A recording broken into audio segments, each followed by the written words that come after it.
듣고 이제 2부 세미나 시작하도록 하겠습니다. 먼저 한 분씩 소개해드리도록 할게요. 자, 1부에서 발표 맡아주신 글린스트의 박성조 대표님이십니다. 그 유일한 케이커십니다. 네, JK 소개합니다. 다음에 네오터치 포인트의 김경달 대표님이십니다. 네, 또 발표해주신 에이스탁의 김사원 이사님이십니다. 자, SBS 모비도 요즘 핫 이슈죠. 박재웅 팀장님 모셨습니다. 그 다음에 미디어 자몽의 김건우 대표님. 마지막으로 안세현 SBS 미디어입니다.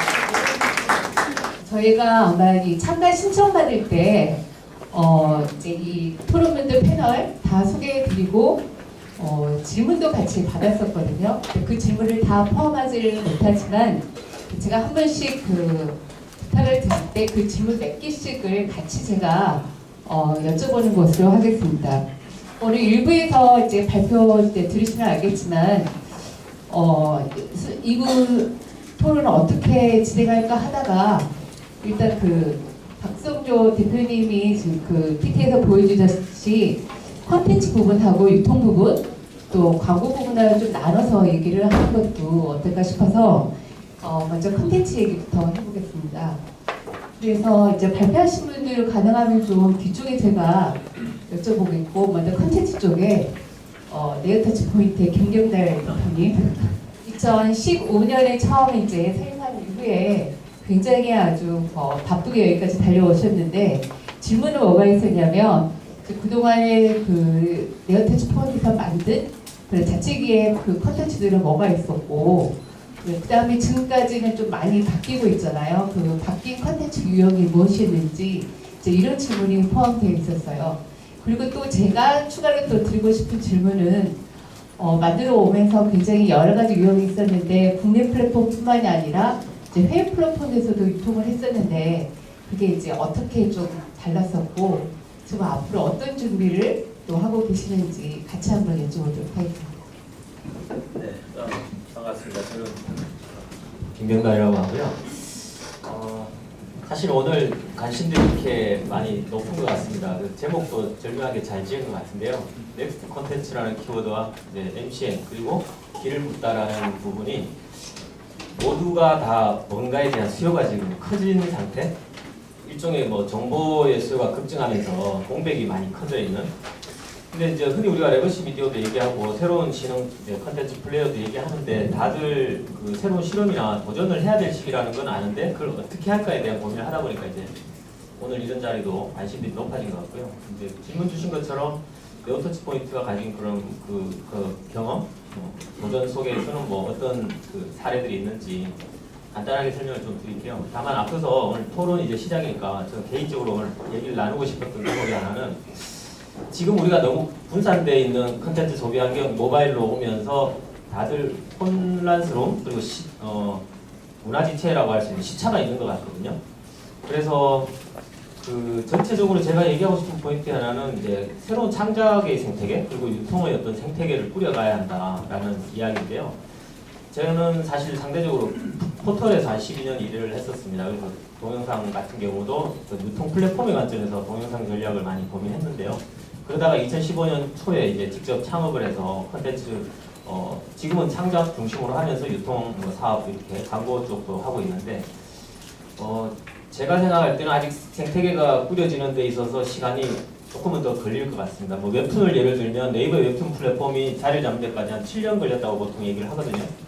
이제는 사람들이 웹툰도 하나의 그 산업의 영역으로서 얘기를 합니다. 지금 오늘 이걸 MCN 산업이라고까지 표현할 때 사실 저는 어울리는 키워드의 조합은 아닌 것 같거든요. 그런데 지금 우리가 빠르게 그것을 확인하고 싶은 조바심은 있는 것 같은데 갈 길은 좀 더 멀 것 같고요. 이제 일례로 저희 회사 같은 경우도 처음에 한 것은 모바일 환경에서 어울리는 새로운 콘텐츠가 많이 필요하다였습니다. 그러니까 TV라는 것은 멀리서 보는 원거리 텔레라는 것과 비전, 보는 도구로서 텔레비전이라고 하면 여기서 보니까 유용한 도구여서 TV를 열심히 봤는데 사실 지금 스마트폰이 나오고 보니까 진짜 TV가 나타난 거죠. 그러니까 화장실에서도 TV를 볼 수 있잖아요.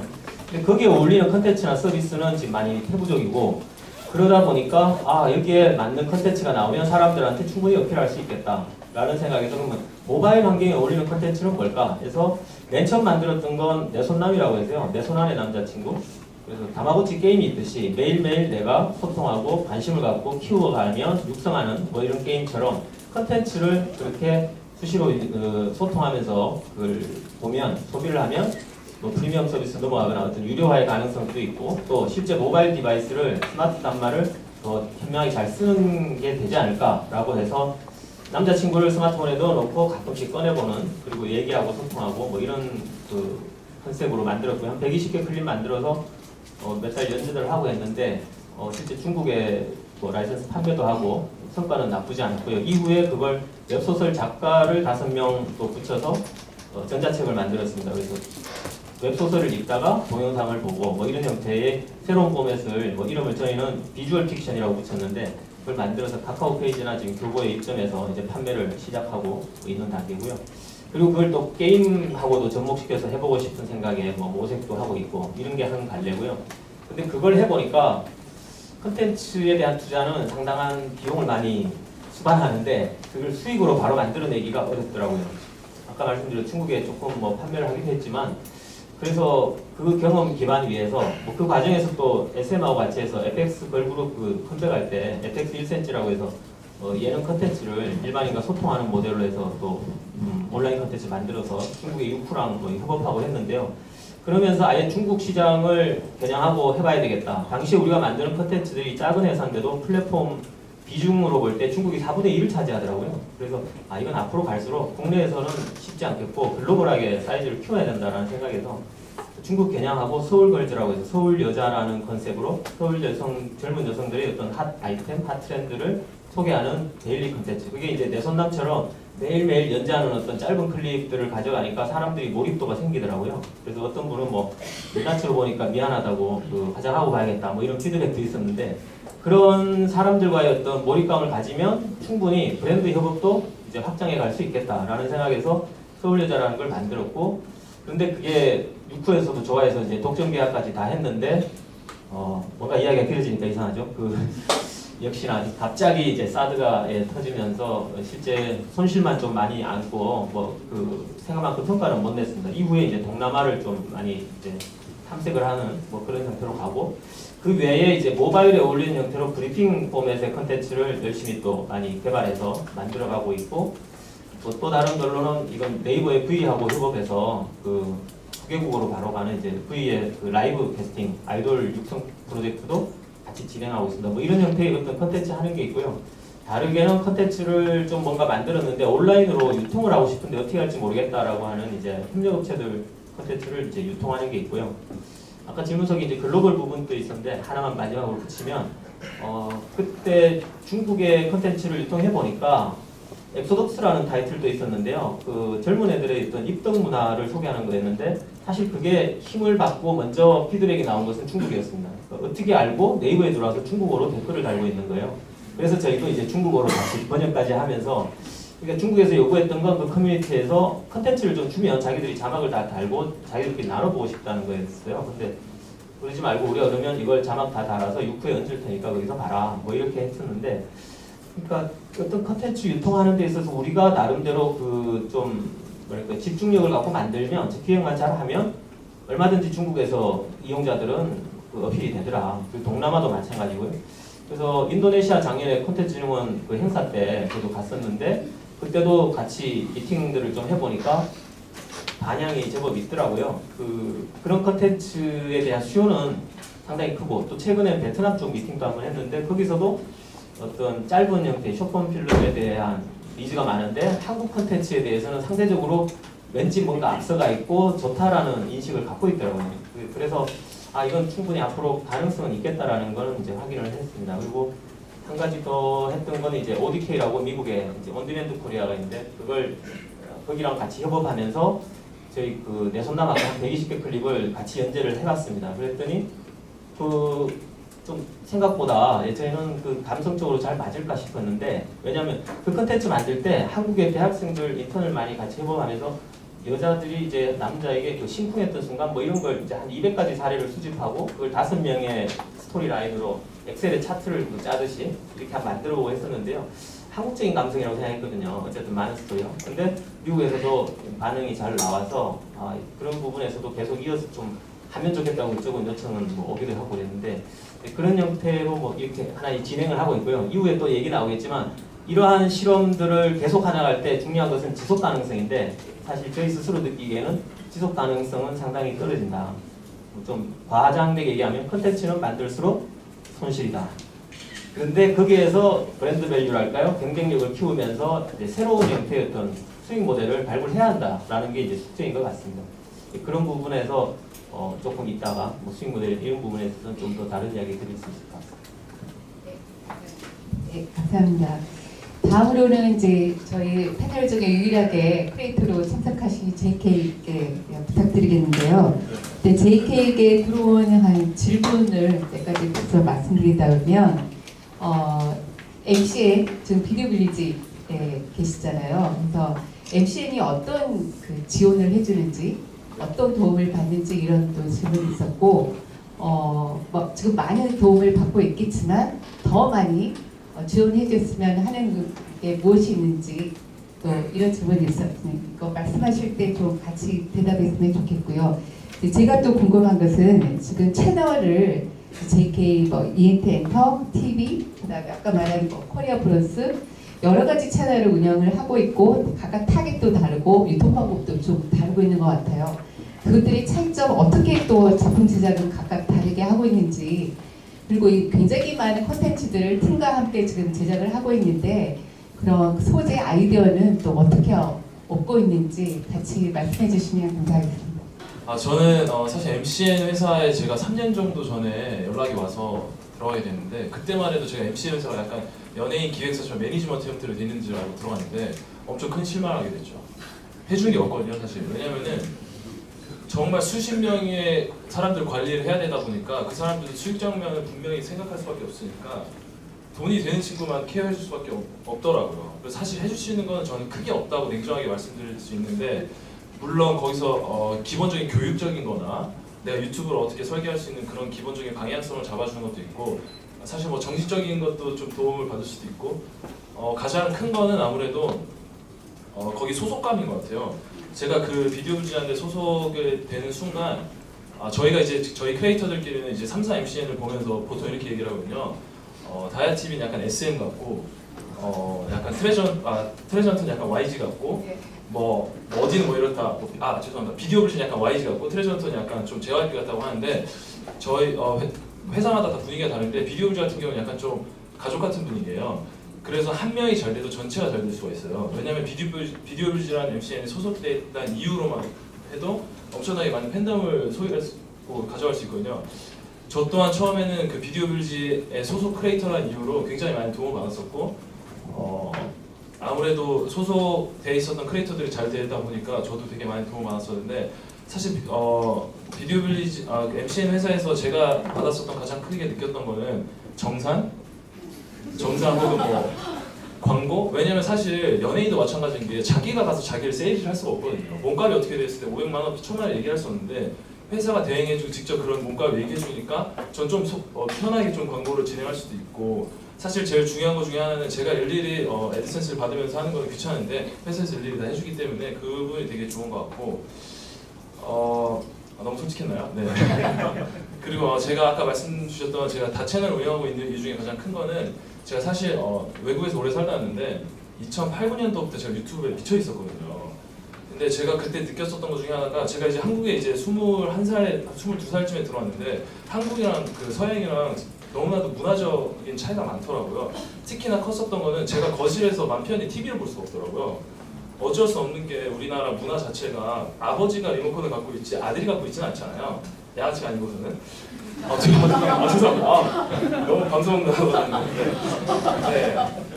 그렇다 보니까 제가 그때 느꼈죠. 우리나라에서는 분명한 거는 모바일 콘텐츠가 절대로 실패하진 않겠다. 성공하겠다. 제가 2010년도 이걸 느꼈어요. 그래서 제가 준비만 했죠. 4년 동안. 왜냐면은 지금도 평균 연령대가 14세, 18세고 어린 친구들이 어떻게 보면 굉장히 우리가 가장 큰 트렌드를 갖고 있고 트렌드를 변형시키는데 어린 친구들의 목이 좀 제일 크다고 생각하거든요. 사실상 커머스로 가면은 20대, 30대가 모든 걸 구매해주지만 광고는 전 10대들이 다 해준다고 생각하거든요. 그래서 제가 그때 느꼈었던 거는 그러면 내가 이불 밑에서 어머니 아버지 몰래 볼 수 있는 컨텐츠를 한번 보는 게 좋지 않을까 해서 제가 시작했었던 게 몰래카메라였어요. 그래서 제가 이제 그때는 이제 꿈이 제2의 이경규가 되겠다, 온라인계의 이경규가 되겠다 해서 일반인을 상대로 제가 몰래카메라를 진행했었는데 그 당시만 해도 유튜브 계정 혹은 구글 아이디를 갖고 계신 분이 아무도 없었어요. 시작하는데 제가 몰래카메라에서 어디 방송에 올라와요? 유튜브에 오면 왜 그러세요? 경찰을 부르시더라고요. 그래서 제가 그때 이제 되게 이제 안타깝게도 제가 진행했었던 게 잘 안 돼서 제가 근데 두 번째 할 수 있는 게 뭐가 있을까 해서 제가 진행했었던 게 그래 이거 좋다. 한국 사람들은 내 가족사 내용 이야기보다도 옆집 이야기를 제일 좋아하지 않냐, 남의 관점과 남의 이야기를 제일 좋아하지 않냐 해서 제가 진행했었던 게 그럼 한국 사람들이 미국 과자를 먹고 한국 사람들이 동남아에 관심이 있으면 어떨까. 저희도 10년, 20년 전만 해도 미국에 대한 동경이 굉장히 컸었잖아요. 사실 미국에 대한 셀러브리티만 봐도 와 멋있다 막 브리트니 스피어스 막 이랬지만 사실 그 이후에 저희가 빠지게 된 게 미국의 문화에 빠지게 되잖아요. 그것처럼 동남아 사람들도 동남아 사람들도 한국에 대한 엄청난 동경심이 있기 때문에 내가 그 동경심이 있어 하는 그 나라에 무언가를 터치해주면 좋아하지 않을까 시작해서 제가 한국 사람들을 불러놓고 필리핀 과자를 먹이고 인도네시아 과자를 먹이고 베트남 뮤직비디오를 보여주는데 그게 그 나라의 언론사에 엄청 뜨더라고요. 제가 연예인이 아닌데도 불구하고 그 사람들이 너무 신기한 거예요. 내가 선망하고 선진국을 생각하는 그 친구들이 우리 문화에 관심 있어 하고 하는 거에 있어서 제가 그때 그러면 나는 리액션 비디오라고 해서 우리 한국 사람들이 갖고 있는 이런 관점이나 이런 거를 풀어서 외국 사람들에게 한번 보여주자 해서 제가 시작을 했었죠. 근데 제가 채널을 다수 운영했었던 가장 큰 이유 중에 하나는 아무래도 제 채널에 16만 구독자 분들은 90% 이상이 다 외국 분들이시거든요. 근데 저도 이제 어쩔 수 없이 밥벌이를 해야 되는데 해외 콘텐츠의 단순 애드센스 수익으로는 제가 원하는 무언가를 달성할 수 없을 것 같아서 그럼 나도 좀 한국 타겟을 만들어서 거기에서 좀 광고 수익 혹은 기타 외적인 이제 오프라인 수익도 얻어야 되지 않을까 해서 제가 이제 똑같이 바꿔서 이제 외국인들이 이제 한국 문화를 체험하고 외국인들이 이제 한국의 음식을 먹고 하는 걸로 바꿔서 제가 진행을 하고 있어서 채널을 나누는 것 같아요. 그래서 이제 한 채널은 92%가 해외고 한 채널은 이제 약 80% 정도가 이제 한국 분들이 시청하는 채널을 제가 운영하고 있습니다. 그 시청자들의 반응은 어떤가요? 댓글이 계속 올라오고 그랬을 때. 네, 사실 처음에 댓글이 그렇게 많지 않아서 제가 아이디 12개 파고 제가 댓글 달았어요. 왜냐면 어쩔 수 없는 게 한국에는 어그로라는 게 굉장히 중요한 요소가 있기 때문에 저는 12개에 제가 댓글을 주고 제가 다 댓글을 달았어요. 되게 좋은 포인트 중에 하나가 악플이 달려도 12명이 한 명이 공격을 하기 때문에 악플 방지에도 굉장히 도움이 많이 되고요. 댓글은 사실 되게 반응이 좋아요. 좋을 수밖에 없는 게 되게 단순한 것 같아요. 제가 얼마 전에 뉴욕 갔다 왔고 한국 과자를 먹이는 그 영상을 찍었는데 벌써 조회수가 30만이더라고요. 대다수의 댓글이 이거예요. 와, 우리나라에서 그렇게 유명한 홈런볼 오징어 땅콩을 뉴요커가 좋아해? 이거예요. 너무 단순하더라고요. 그러니까 사실 그 사람들이 이게 굉장히 매력 있는 콘텐츠에서 보는 거라고 저는 느끼지 않고 단순하게 그 궁금증을 해결해 주는 거라고 생각하거든요. 저희도 반대로 생각했을 때 싸이가 외국 나가갖고 두유노 김치 왠지 기분 좋잖아요. 김치 알면 기분 좋고 약간 좀 괜히 막 그런 교류가 있는 것처럼 저는 그런 걸 좀 노렸는데 아무래도 아니다 보니까 댓글도 전부 그런 반응이어서 네, 굉장히 좋습니다. 혹시 오징어 땅콩도 협찬인가요? 아닙니다. 절대 아닙니다. 받고 싶다. 혹시 관계자분들 계신다면 네, 아니 절대 아닙니다. 감사합니다. 또 JK에게 또 질문이 있으신 분은 조금 더 다시 해주시고요. 이제 그 다음에는 이제 우리 SBS의 박지용 팀장님께 마이크를 넘기도록 하겠습니다. 박지용 팀장님께도 좀 질문이 많이 들어왔어요. 모비딕 SBS 안에서 모바일 콘텐츠를 제작하고 있는데 소위 말하면 가장 강력한 지상파라는 레거시 미디어 안에서 지금 이 모바일 동영상을 만들고 있어서 과연 회사에서 얼마나 잘 진행을 해주는지 어떻게 조직을 꾸리고 있는지 그 다음에 예산을 어떻게 수행을 받아서 하고 있는지 이런 것들을 시청하실 때 또 질문으로 해주셨고요. 그 다음에 또 같이 궁금한 점은 뭐냐면 일단 모바일로 만들었다가 나중에 그 중에 몇 개를 이제 TV로도 편성을 하시는데 그러니까 모바일 콘텐츠와 레거시어 콘텐츠는 사실 그냥 생각을 해보면 콘텐츠 특성이나 포맷이나 좀 내용이나 좀 다를 텐데 그렇게 플랫폼을 옮겨와서 편성을 했을 때 역시 그 반응이 이제 어떻게 다른지 이런 것도 궁금하고 모바일용은 방금 말씀하셨다시피 10대와 20대가 주 타겟인데 이걸 TV라는 플랫폼으로 옮겼을 때 그럼 이용자층은 동일한지 아니면 여전히 10대, 20대가 주로 시청하는 것인지 그런 이용자층의 어떤 분석과 대응은 어떻게 하고 계시는지 또 이런 것까지 다 포함해서 말씀 듣고 싶습니다. 예. 예, 안녕하세요. SBS 모비딕 박재용 팀장입니다. 그 전에 한 가지 제가 좀 여쭤보고 싶은 게 오늘 오신 분들이 어떤 분들이 많으신지를 알려주시면 제가 조금 더 정확하게 뭐랄까요 그 필요한 이야기를 더 말씀드릴 수 있을 것 같아요. 프레스 분 빼고 주로 오신 분들이 주로 업계가 한 70%? 예. 아, 미디어 예, 업계가 70%고 나머지 학생과 학계 이런 분들 한 20, 30%. 예, 제 예상과 비슷해서 다행입니다. 예. 그래서 이제 많은 분들이 얘기를 하셔야 되니까 짧게 말씀을 드리면 시작하게 된 거는 좀 단순해요. 제가 하겠습니다 이렇게 손을 든 건 아니었고 이제 아시다시피 광고 시장의 무게 중심이 모바일 쪽으로 많이 옮겨가다 보니까 지상파도 이제 절박한 심정들을 갖고 있고 특히 이제 광고와 콘텐츠 유통으로만 회사를 운영해야 되는 그 민영 방송으로서 이제 위기감이 좀 있었던 거죠. 그러다가 이제 좀 덜 필요하다 싶은 제가 낙점이 돼서 이제 시작을 한 것 같은데 어쨌든 그렇게 돼서 좀 별동대처럼 사실은 좀 운영이 되고 있고요.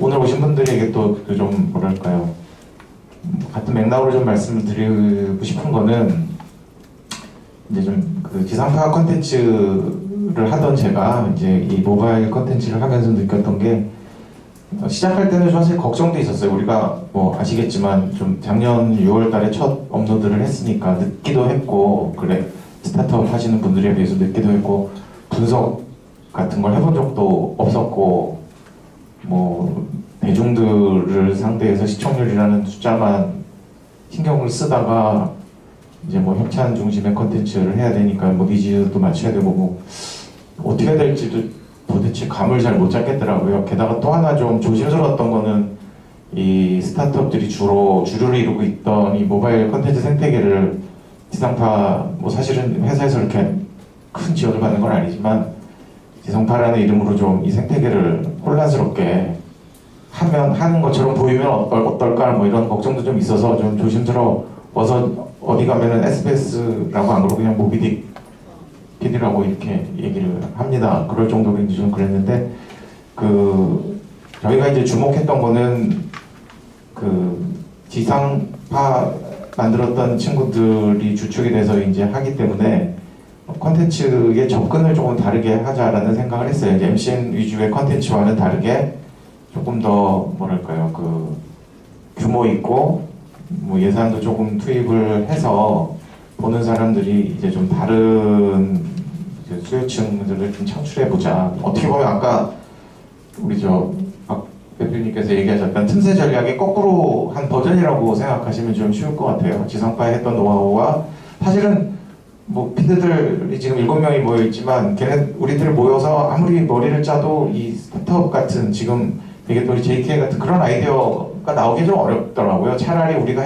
잘했던 것들의 방식을 모바일화를 해서 해보자라고 해서 나왔던 컨텐츠들이 이제 뭐 쇼터뷰, 뭐 명리단계 공사장, 아이오아이의 괴담시티 같은 것들이었죠. 그래서 그런 것들이 이제 컨텐츠화하고 아까 이제 그 다음 질문으로 보면은 이제 그게 반응이 좀 있어서 지상파의 그 플랫폼을 좀 활용하자.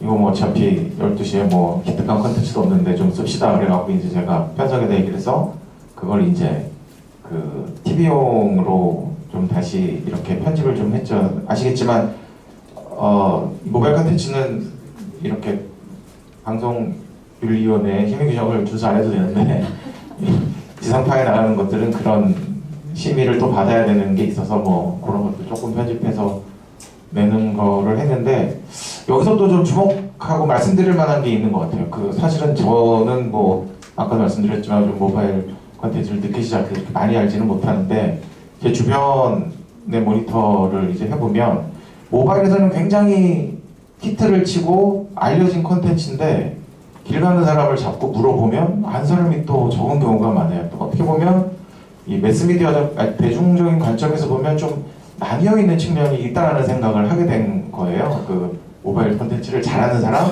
모바일 콘텐츠를 전혀 안 보는 사람. 뭐 물론 시간이 자꾸 흐르고 뭐 20년이 지나면 좀 달라지겠지만 현 시점에서는 좀 그렇다는 생각이 들어서 그렇다면 더더욱이나 지상파의 그 플랫폼 활용하는 것도 의미 있겠다 싶어서 이제 거기서 뭐 쇼터뷰, 양성에서 쇼터뷰, 경리당 홍사장 뭐 이런 것들을 이제 업로드를 했더니 그 생각보다 이제 이 모바일 컨텐츠를 어떤 이유에서든 이제 잘못 보시던 분들도 알게 돼서 전체적인 마케팅 관점이라든가 뭐 인지도 관점에서는 상당히 플러스가 되고 있다라는 그런 효과가 있어서 제가 작년에 비트콘에 갔을 때도 느낀 거지만 이 레거시 미디어와의 협업도 그 모바일 컨텐츠의 확장 측면에서는 상당히 의미가 있고 유익하고 전략적으로 도움이 되지 않는가 뭐 그런 생각도 조금 들었습니다.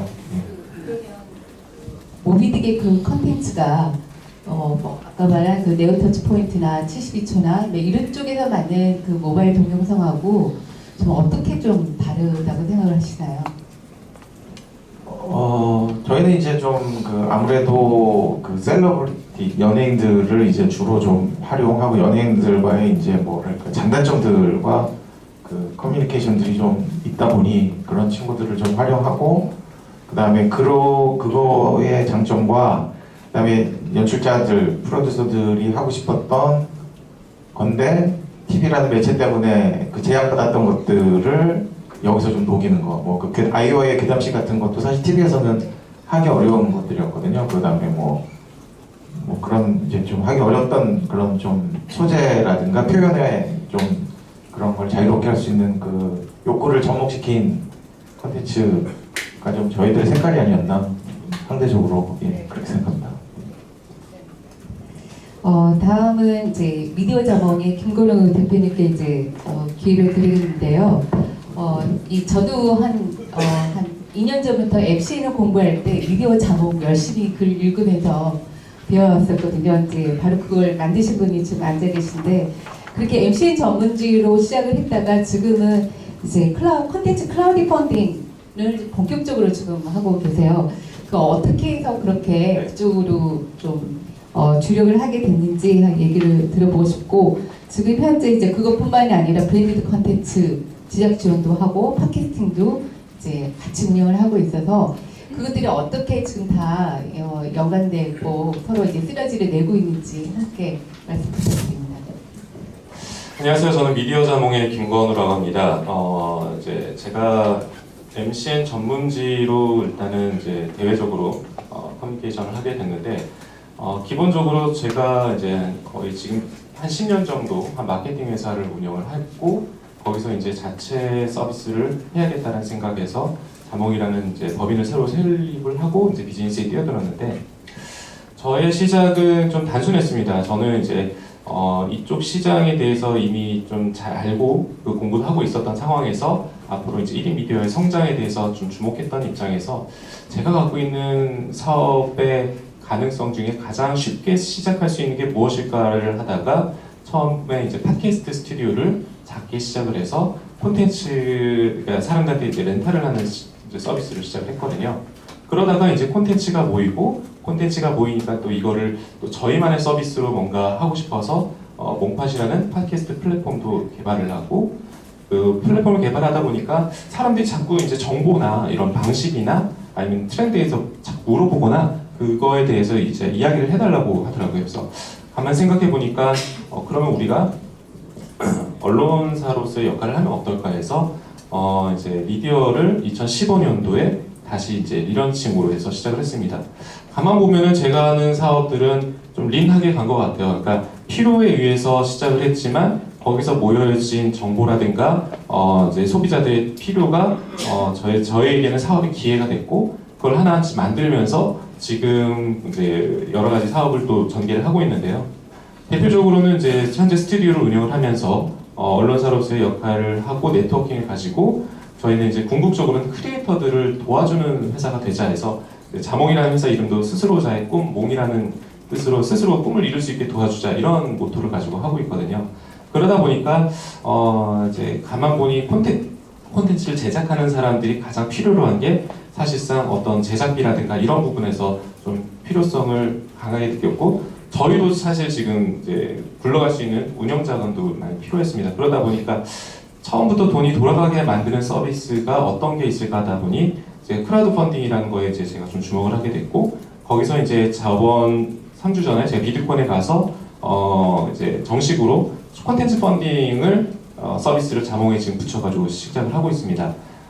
이제 글로벌로도 좀 생각을 하고 있는데요. 이 부분은 이제 콘텐츠 펀딩.com이라고 해서 지금 또 자체적으로 준비를 하고 있는 상황입니다. 이제 저희 모토는 이제 그러면서 뭐 궁극적으로 크리에이터들이 성장하고 콘텐츠를 만드는 데 도움을 줄 수 있는 회사로서의 역할을 하면서 뭐 인프라 비즈니스라든가 미디어 비즈니스, 플랫폼 이런 부분들을 종합적으로 이제 운영을 해서 그들의 성장을 돕는 역할을 하면서 지금 사업을 전개하고 있고요. 스튜디오도 계속해서 운영을 하고 있습니다. 지금 노년에서 강남 노년역 부근에서 스튜디오를 운영을 하고 있고 저희가 이제 올해 이제 SBA의 지원을 받아서 상암동 1인 미디어 체험관도 현재 운영사가 돼서 운영을 하고 있습니다. 그리고 다음 주에 이제 공식적으로 런칭을 하는데 저희가 이제 용산 CGV 내에 이제 CGV와 함께 팟캐스트 방송 스튜디오를 또 운영사가 돼서 제가 이제 스튜디오를 세 곳에서 메인으로 이제 운영을 하면서 또 크리에이터들, 기업들, 브랜디드 콘텐츠들을 또 그러면서 또 제작을 하고 있고 라이브 방송에 대해서도 좀 일찍부터 준비를 했던 상황이어서 지금도 이제 기업 라이브 방송이라든가 방송 제작 이런 부분들에 참여해서 최근 얼마 전에 한 달 전에는 그 이제 롯데맥주에서 나온 피츠라는 라이브 방송을 저희가 처음으로 6시간 생중계를 했을 정도로 일단은 뭐 기본적인 안정적인 그런 시스템 구축과 보유를 통해서 또 인프라 베이스의 비즈니스를 전개하는 것이 좀 특징입니다. 지금도 계속해서 생존을 위해서 또 찾아가고 있고 뭔가 사업 기회를 계속 발견하려고 노력을 하고 있는 작은 기업입니다. 또 그 김 대표님이 평소 하실 말씀을 보면 국내를 상대로 비즈니스를 하지만 MCN은 궁극적으로 해외 플랫폼을 포함하지 않을 수가 없고 특히 그 중에 이용자층에서 10대를 가장 그 주요한 타겟으로 봐야 된다. 컨텐츠 사업자에게 10대는 정말 무조건 같이 가야 되는 그런 대상으로 보시는데 그 이유가 뭔가요? 네, 10대에 대해서 초점을 맞추는 이유를 말씀드리기 전에 제가 이제 비트콘에서 느꼈던 그 세 가지가 있는데요. 이제 물론 이제 10대에 대한 부분도 있지만 이제 풀스크린도 방문을 하고 그리고 이제 뭐 기타 여러 가지 회사들을 방문을 했을 때 기본적으로 좀 하이브리드 미디어 비즈니스로 가는 게 아닌가 하는 생각을 하게 됐습니다. 그러니까 전체적으로 각각의 영역의 전문성을 갖고 있는 회사들이 그 영역에서 사업을 전개해서 거기서 굉장히 깊이 있는 비즈니스를 하는 것도 좋은데 여기서 여유가 있거나 좀 더 확장성을 갖고 있는 회사들은 뭐 플랫폼 회사를 인수한다거나 OTT 사업을 하는 풀스크린 같이 OTT 사업을 하거나 아니면은 전문 프로덕션이지만 작가나 연예인 시스템을 보유하는 매니지먼트로 가거나 아니면은 이제 전문 에이전시 그러니까 연예인 에이전시가 인플루언서 에이전시로 이제 전환하거나 이런 형태의 이제 비즈니스를 좀 종합적으로 전개한다는 느낌을 받았거든요. 그러면서 그들이 집중하는 그 타겟은 전체적으로 다 10대였습니다. 제가 왜 10대에게 초점을 맞췄을까 생각을 해봤는데 첫 번째는 10대의 구매력이 생각보다 높다라는 일단은 인사이트를 얻었습니다. 왜냐하면은 인스타그램, 뭐 유튜브나 이런 플랫폼들에서 이제 수익이 계속해서 나오잖아요. 그런 부분에서 독립적인 경제적인 그런 이제 소득들을 미국에서는 이미 20대 애들이 추구하고 있는 부분들에 대해서 좀 인사이트를 얻었고요. 그리고 이제 콘텐츠의 창의적인 부분에서 그 플랫폼에서 활동하는 친구들의 콘텐츠들을 10대만 보는 것이 아니라 10대, 20대, 30대들도 그 나이의 그런 경계가 아니라 창의적이고 재밌는 콘텐츠를 굉장히 가볍게 소비하는 부분에서 10대에게 주목하는 게 아닌가. 그리고 세 번째가 이제 확산력 측면에서 10대들이 가지고 있는 그런 굉장히 빠르게 공유하고 확산하고 그거에 대해서 토론하는 그런 문화들이 전반적으로 플랫폼에서 반영이 되는 게 아닌가 생각을 했습니다. 구글에서 아마 발표를 한 것 같은데 유튜브가 원래 이제 검색 베이스의 그 콘텐츠를 이제 검색 베이스로 이제 콘텐츠를 노출시켰던 그런 이제 서비스에서 최근에 업이라는 그 서비스를 비디콘에서 발표를 했는데 그게 영상을 보면서 친구하고 채팅을 하고 커뮤니케이션 할 수 있는 그런 기능을 내놨더라고요. 그런 걸 보면은 유튜브 같은 이제 그 서비스도 기본적으로 방향은 10대들에게 커뮤니케이션, 그 스래치시나 아니면은 뭐 뮤지컬리 같은 그런 이제 플랫폼의 일종의 일환으로 커뮤니케이션을 중심으로 해서 확산력을 좀 더 많이 생각하는구나 이런 부분에서 이런 플랫폼이나 콘텐츠 기업들이 10대에게 주목하는 게 아닌가 하는 생각을 하게 됐습니다. 더 궁금하신 부분은 조금 더 다시 질의응답 시간을 더 하겠고요. XMC 미디어의 아직 안세현 이사님께 이제 여쭤보겠는데요. 사실 그동안 그 시청할 때 주신 질문 중에 가장 많은 부분이 MC는 수익 모델에 관해서였어요. 그러니까 시작한 지 조금 이제 그렇게 오래되지는 않았죠. 한 2년 정도 거치면서 이제 크리에이터 중심으로 가다가 요즘은 컨텐츠 제작 중심으로 또 커머스적 브랜드 컨텐츠랑 커머스 중심으로 이동하고 있는 그런 상황인 건데 이제 이 회사에서는 그런 크리에이터의 컨텐츠를 좀 많이 더 유통을 하고 보다 많은 유통 플랫폼을 통해서 이용자의 접점을 더 확보해주는 그런 노력을 하고 있는데 MCN의 수익 모델과 발전 방향 좀 너무 브로드하긴 하지만 어떻게 생각하시고 그걸 이제 회사 입장에서 어떻게 그런 크리에이터를 도와주고 계시는지 말씀 부탁드립니다. CJ 다이아 TV를 뭐 SM으로 표현을 하셨고 뭐 JIP 이런 회사들이 있는데 저희는 이제 제일기획 같은 회사로 보시면 됩니다. 이제 소속사들이 MCN 크리에이터들이 소속된 매니지먼트 기반의 회사들이 있고 이제 저희는 중간에 있고 이제 광고주들이 있고 그걸 연결해주는 역할을 하고 있고요. 왜 그런 역할이 필요하냐면 광고주 입장에서는 여기 아마 계신 분들이 아마 MCN 크리에이터들이 다 누군지 뭐 푸드에는 누가 유명하다 유명하신 분들 몇 분만 아시는 거고 뭐 그게 이제 탑급이 있고 중간급이 있고 뭐 아닌급이 있고 이렇게 다양하게 있거든요. 그래서 광고주 예산과 메시지와 그런 거에 적합한 분들을 저희가 리스트업해서 추천해 드리고 그거에 맞게 MCN 크리에이터들과 함께 기획을 하고 실제로 제작과 편집까지 진행하고 있습니다. 그래서 아까 뭐 크리에이터 분이 얘기하신 것처럼 크리에이터만의 톤 앤 매너가 다들 있으시거든요. 뭐 몰카 포맷이 있다, 아니면 뭐 푸드 포맷이 있다. 근데 아직 광고주분들은 이해하신 분들도 많으시지만 그 크리에이터들 그 한 분 한 분을 다 알지는 못하시거든요. 그러다 보니까 그래서 뭐 아까 홈런볼 뭐 뉴욕에 가서 리액션 영상 찍으셨다는 이제 그런 포맷을 하시는 크리에이터 분이 계시다. 그럼 이제 홈런볼의 올해 캠페인의 메시지는 또 그 광고주가 세팅한 메시지가 다를 수가 있거든요. 뭐 그냥 막 얘기하면 뭐 우유에 타먹는 거를 뭐 확산시키고 싶다 뭐 그런 메시지가 있다면 저런 포맷에 맞추기가 되게 어렵거든요.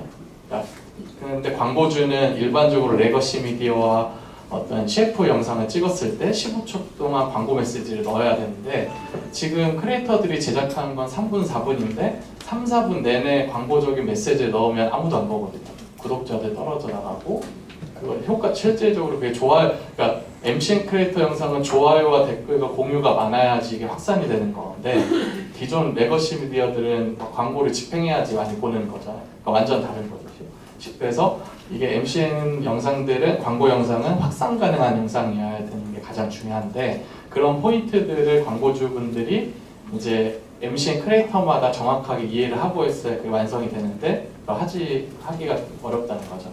그래서 저희가 중간에 이제 광고주도 설득을 하고 크리에이터도 설득. 왜냐면 크리에이터들도 브랜드 전문가는 아니고 광고주도 크리에이터 전문가가 아니까 중간에서 조율을 합니다. 근데 저도 이제 이거를 한지는 2년 정도 됐는데 원형 탈모 나면서 일을 했거든요. 굉장히 이제 크리에이터들에 관한 광고주 그 예술가의 언어로 얘기를 해야 되고 광고주하고는 비즈니스 커뮤니케이션 해야 되는데 그게 완전 다르거든요. 그래서 가장 어려운 건 크리에이터 분들은 밤에 그 영감이 많이 떠오르시기 때문에 오후 5시에 일어나십니다. 그러면 저희는 10시부터 일을 하는데 커뮤니케이션이 어려운 거죠. 밤 12시에도 일을 하게 되고 그리고 뭐 작게는 광고주가 뭐 되게 여러 가지 메시지를 넣고 싶어 하는데 너무 광고 같은 거 안 한다고 하고 이런 것들을 이제 이거는 넣고 이거는 빼자 이런 식으로 이제 조율하는 게 저희 역할입니다. 그래서 MCN 회사들이 뭐 투자를 받고 컨텐츠에 투자를 하고 크리에이터의 영입에 투자를 하고 하다 보니 이제 수익 모델에 대해서 뭐 다양한 의견들이 있잖아요. 뭐 적자가 나는 회사들. 근데 저희는 진짜 돈만 바라보고 하기 때문에 뭐 지금까지 적자는 난 적은 없고요. 돈은 벌고 있고. 그리고 이제 저희 모회사가 소셜 MC라는 이제 소셜 미디어 광고 대행사인데 60-70개의 광고 그 주들이 연간으로 소셜 미디어 계획을 하는 회사라서 저희가 그 자회사이기 때문에 거기와 일을 하고 있고. 그리고 이제 이런 일을 하는 회사가 저희밖에 없기 때문에 이제 문의가 온 거죠. 예를 들면 저도 이번에 체감을 한 게 시장의 성장에서 체감한 게 모든 주류 브랜드들이 문의가 동시에 한 주 동안 문의가 왔습니다. 맥주가 다들 아시는 2개 브랜드, 다들 아시는 막걸리 브랜드, 다들 아시는 소주 브랜드. 그러니까 다 거기서 이제 MCN을 해야겠다는 생각을 해가지고 주가 되게 많은 한 30종이 넘는 걸로 알고 있어요. 이제 뭐 맥주 하면 딱 그 2개 있잖아요. 소주도 이렇게 있고, 막걸리도 거의 대표적인 게 있고.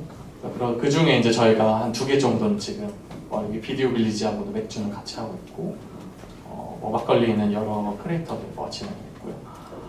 그래서 이게 시장이 제가 2년 전만 하더라도 이제 광고주들은 이제 영상을 제작한다고 하면 조명 치고 반사판 돼야 되거든요. 그게 미디어 계신 분들은 무슨 말인지 아시죠? 근데 저도 처음에 크리에이터들이 촬영하는 거 처음에 지금은 안 그렇지만 2, 3년 전에 가보면 핸드폰 가지고 찍거든요. 아니면 디카 가지고 찍거든요.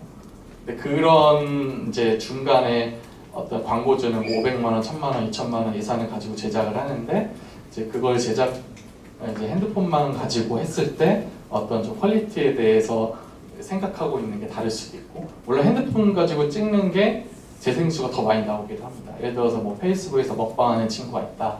그럼 그 친구가 뭐 투존 치킨 먹는 거 찍으면 300만 뷰가 나오고 투존 치킨 가맹점 200개까지 늘어납니다. 2개에서. 그런 일들이 점점 2년 동안 많이 생겨나면서 이런 브랜드들이 많이 문의가 오고 있고, 근데 그러다 보니까 초반에는 로아스가 굉장히 잘 나왔습니다. 뭐 광고비 집행하면 뭐 광고 100만 원 쓰면 1,600만 원 매출 나오고, 근데 지금은 이제 광고에 대해서 피로감도 많이 늘어났고, 이거를 어떻게 하면 브랜드들이 이제 MCN과 분명히 여기에는 보는 사람들이 많기 때문에 어떻게 하면 사람들에게 어그로를 끌 수 있을까, 그러면서도 브랜드 메시지 잘 넣을 수 있을까, 이제 이런 것들을 더 잘 기획하고 더 잘 만들고 이런 시대가 되지 않았나 싶고, 저는 이제 광고이기 때문에 이제 추가적으로 MCN의 수익 모델은 제가 이제 간접적으로 봤을 때는 뭐 에이프릴스킨이나 블랭크 TV처럼 커머스 모델이라고 보는데, 이것도 또 그 잘하는 기업들이 몇 개 정해져 있고 이미 후발주자도 많이 들어오면서 여기도 피로감이 굉장히 높아졌어요. 페이스북 보시면 이제 페이스북에서 물건 파는 회사들 굉장히 많거든요. 근데 뭐 그래서 최근에 여기는 아마 타겟팅 하시는 분들이 많이 없으실 텐데, 뭐 샤워기 같은 거 퓨어썸 샤워기다. 그러면 그게 한 달에 뭐 15억에 팔립니다. 여기서 페이스북 보고 구매하신 분들이 없지만 그 영상 한두 개에서 그렇게 매출이 나옵니다. 또 그전에는 뭐 남자들 다운펌, 머리가 뭐 여기에 뻗쳤는데 다운펌 발랐더니 뭐 되게 잘생겨지더라.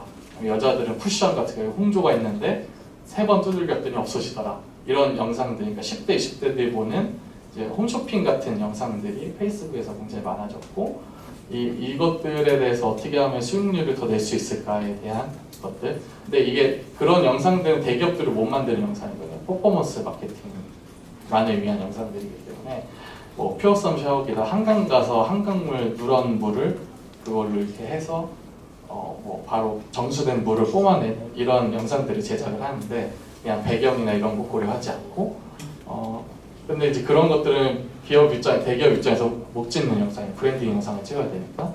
근데 이제 크게 이제 2가지인 것 같습니다. 대기업들이 찍는 브랜딩 영상, 그리고 이런 중소기업이나 아니면 커머스를 위해서 영상을 제작해서 그 영상에서 매출을 뽑아내는 퍼포먼스 영상, 이렇게 이제 갈 것 같고, 근데 이게 지금 이미 피로감은 둘 다 굉장히 높아진 상황이고, 이 피로감이 높아진 시장에서 어떻게 하면은 그 퍼포먼스를 잘 낼 수 있을까, 어떤 인플루언서, 어떤 일반인과 어떤 기획으로 어떤 제품과 이렇게 앞으로 될 것 같습니다.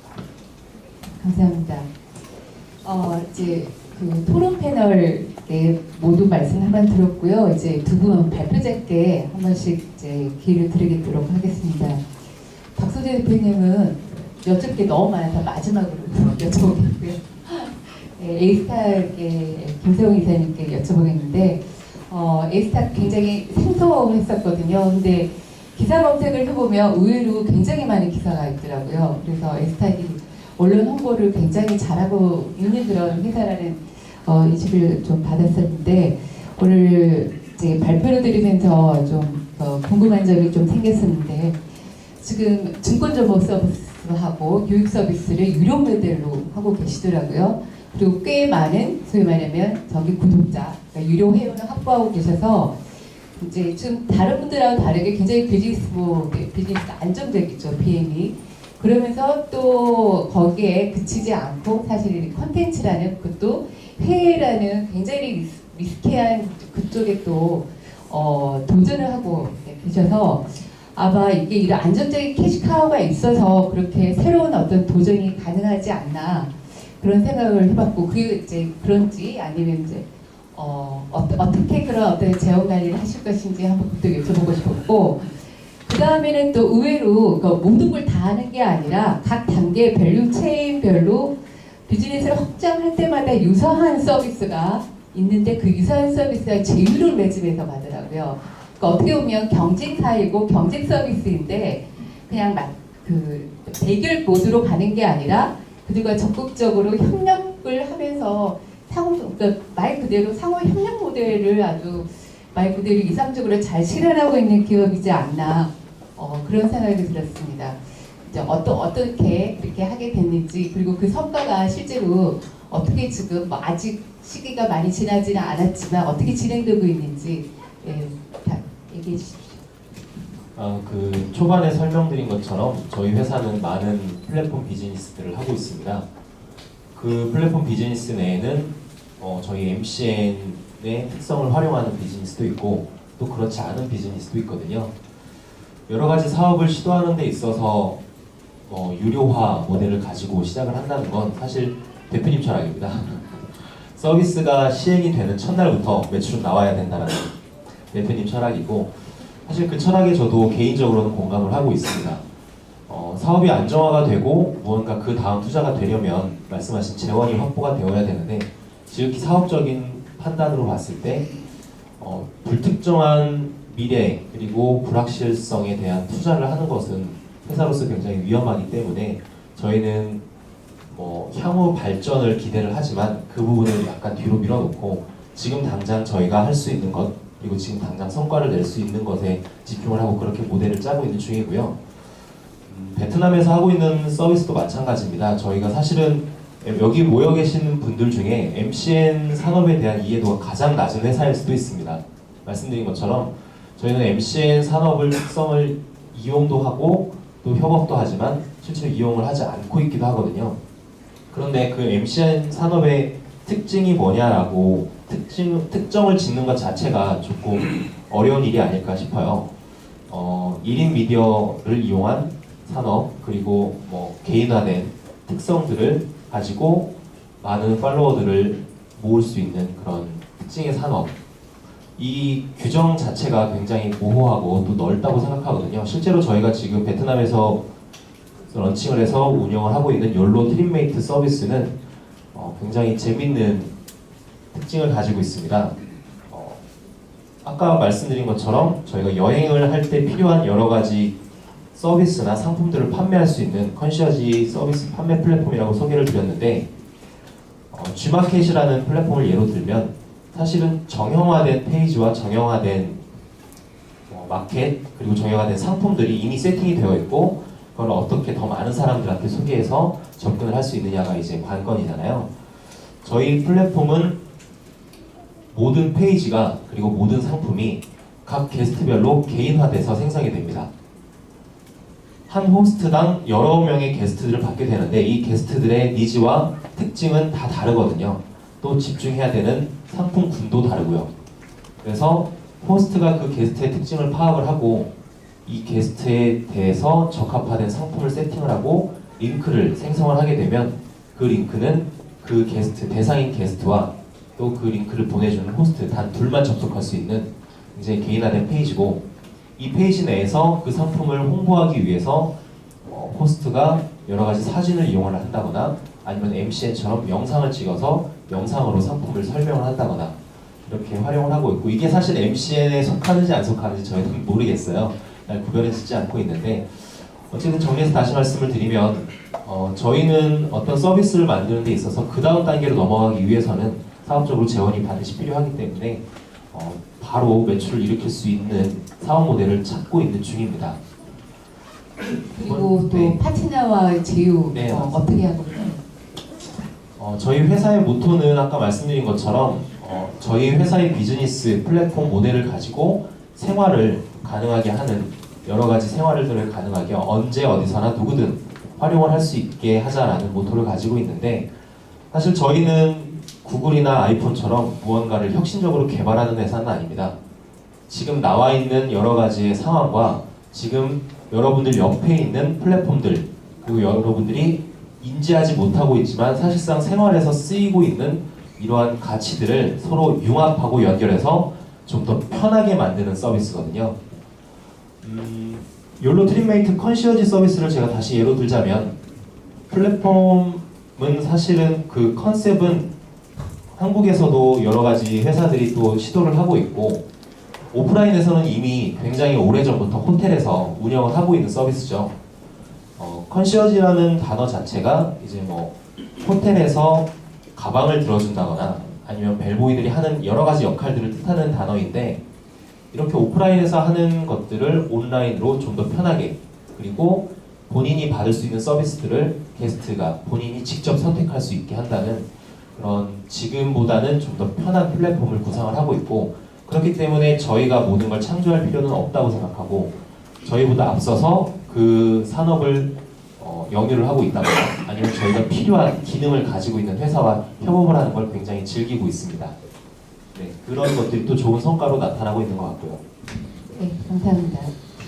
예, 그리고 글래스 TV 발표 들으면서 제가 궁금한 게 한 10가지는 되는데, 제가 다 여쭤보면 플로의 기회가 없기 때문에 제가 한 2가지만 한번 여쭤보겠습니다.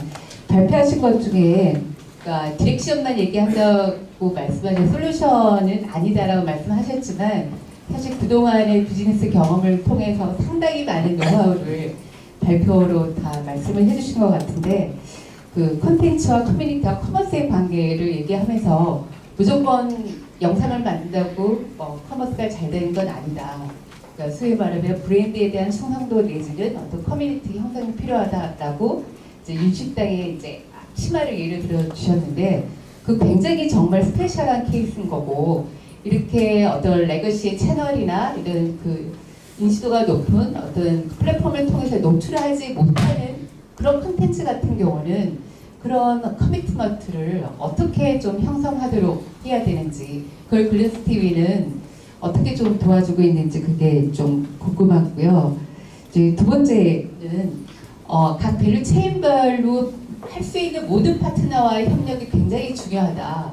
그리고 실제 또 글래스 TV도 그렇게 하고 계시는데, 일반 컨텐츠 제작사 그걸 하기 위해서는 쉽지 않을 것 같거든요. 사실 그러니까 우리나라가 그렇게 파트너와 이렇게 아까 말한 그러니까 제휴나 협력을 잘 하는, 그리고 그게 또 성공했던 그런 사례도 별로 없어서 이거야말로 사실은 굉장히 리스크 테이킹을 해야 될 부분인 것 같은데, 어떤 에티튜드로 해야 되는지 좀 알려주시면 고맙겠습니다. 기본적으로 저희가 그 브랜드 쪽하고 이런 커뮤니티나 로열티를 형성하는 이슈에 대해서 많이 얘기를 합니다. 그 말씀드린 것처럼 그 동영상이 필요하다라는 이제 동영상이라는 키워드를 아시는 분부터 크리에이터나 MCN, 미디어 커머스, 뭐 레거시를 아는 단계까지 브랜드별로 다 각각 이해도가 다 틀리시거든요. 대표님이 연배가 많으시면 이제 MC라는 단어는 아예 모르시고요. 그다음에 젊은 친구들이 있으면은 오히려 PP라는 단어를 모를 정도죠.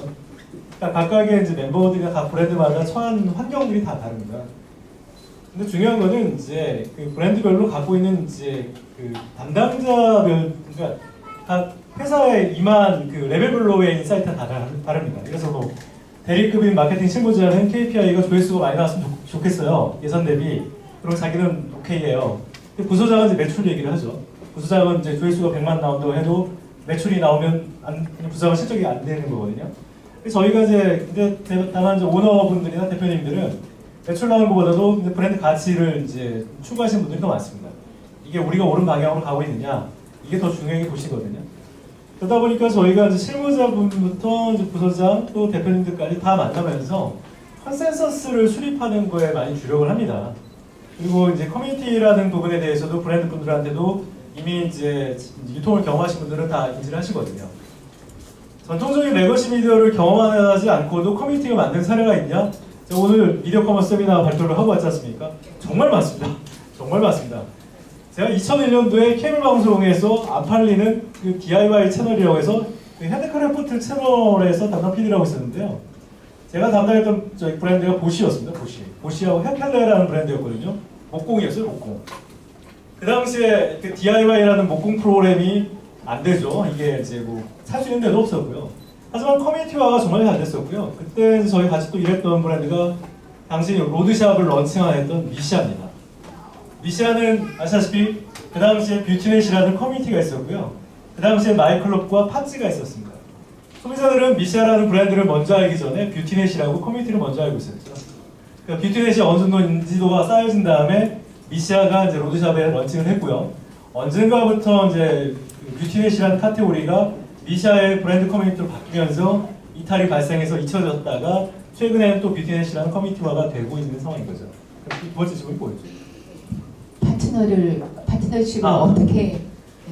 예, 이 발품 파셔야 됩니다. 이게 저희가 이제 스타트업 헝그리 정신도 있지만 정말 저는 이제 배울 수 있는 기회가 됐다고 하면 많이 쫓아다녔던 것 같습니다. 저희 회사가 투자 사이드보다 더 중요했던 거는 지표가 다릅니다. 말씀하신 것처럼 구독자가 저희 페이스북 구독자가 얼마인지 아십니까? 14,000이에요. 유튜브 구독자 14,000입니다. 저희 오늘 저희 플로어에 저희 쪽 직원들이 한 5명 정도 와 있는데 항상 저희 멤버들은 한 얘기가 있습니다. 저희 조회수에 민감하지 마라.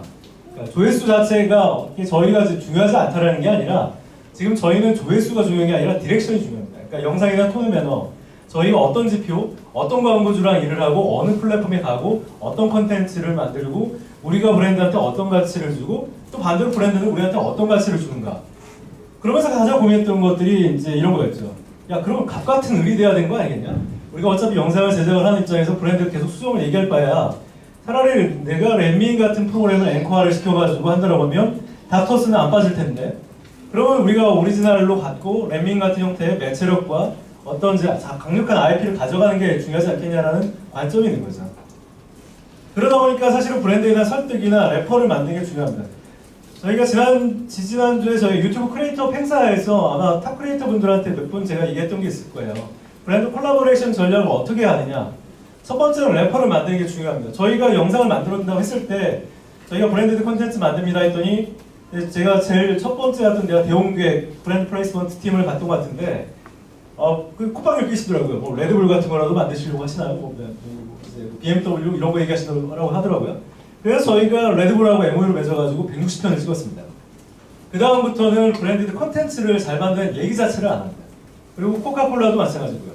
사실은 이제 컨텐츠를 갖고 제작비가 아깝기 때문에 모두 다 이제 수익화를 해야 된다는 관점이 있지만요. 저희 회사 첫 번째 관점은 뭐냐면요. 말아먹는 것부터 시작을 해야 된다고 합니다. 말아먹어도 기분 좋게 말아먹어라. 대신에 기준선을 그어야지만 거기서 더 할지 덜 할지를 판단해야 되기 때문에 저희가 브랜드 부하하고 진행하는 것도 당연히 말아먹습니다. 최근 것도 말아먹었거든요. 말아먹고 나서 좀 작가 구하고 수익을 하고 있습니다만 그래도 저희가 말아먹었습니다라고 인정을 하고 출발하면서 개선에 대한 부분들을 갖고 브랜드랑 솔직하게 얘기하는 게 중요합니다. 가장 중요한 건 뭐냐면요. 결과적으로 브랜드 담당자도 갖고 있는 각각의 목적들이나 이슈들이 다르기 때문에 많이 공유하고 많이 고민하고 오늘 같은 세미나에서 같이 인사이트를 나눠서 서로가 성장하는 게 중요합니다. 저는 항상 얘기하거든요. 언저리나 야매라고 얘기를 하지 저희가 적통이라고 얘기가 안 합니다. 왜냐면 저희도 이제 비디오 커머스나 MCN협회 또는 MCN협회 2, 3이다만 저희 회사에 크리에이터가 없습니다. 왜 없냐? 저희는 MCN 크리에이터 수익에 관심이 없기 때문이에요. 다만 그분들이 성장을 해서 저희가 협업하고 있는 레드불이나 또는 로레알이나 엘카 계열 쪽 브랜드랑 같이 쓸 수 있게 쇼호스트가 아닌 새로운 형태의 셀럽으로서 존재할 수 있으면 좋겠다는 의지가 강하기 때문에 오히려 저희는 질적인 부분에 포맷을 잡는 거죠. 사실 이런 부분들이 브랜드한테 어필을 하고 컨센서스를 수립하는 게 좋기 때문에 저희가 판매 사이트보다는 브랜드랑 얘기를 하는 겁니다. 브랜드는 컨텐츠에 대해서 그나마 이해하고요. 광고에 대해서 이해하고요. 브랜드 스토리텔링에 대해서 이해하고요. 인플루언서나 셀럽에 대해서 이해를 합니다만 일반 로컬 브랜드, 커머스 플랫폼, 케이블 방송 중에 마이너 PP 다 생존이 급하기 때문에 팔아야 되고 채워야 되고 때워야 되는 상황밖에 안 나온다는 거죠. 컨텐츠를 생각할 수 있는 여유도 없습니다. 제가 다시 드리고 싶은 말씀은 업의 중심에 들어가셔야 됩니다. 미디어 사업에서 현재는 광고주가 아닙니다. 광고주는 없습니다. 파트너입니다. 왜냐하면 컨텐츠는 여러분들이 전문가시기 때문에 여러분들이 만들고 리딩하게끔 브랜드를 설득하시고 끌어가야 되기 때문에 그 선례를 만들고 같이 협업해서 가치를 공유하는 게 중요하다고 생각합니다.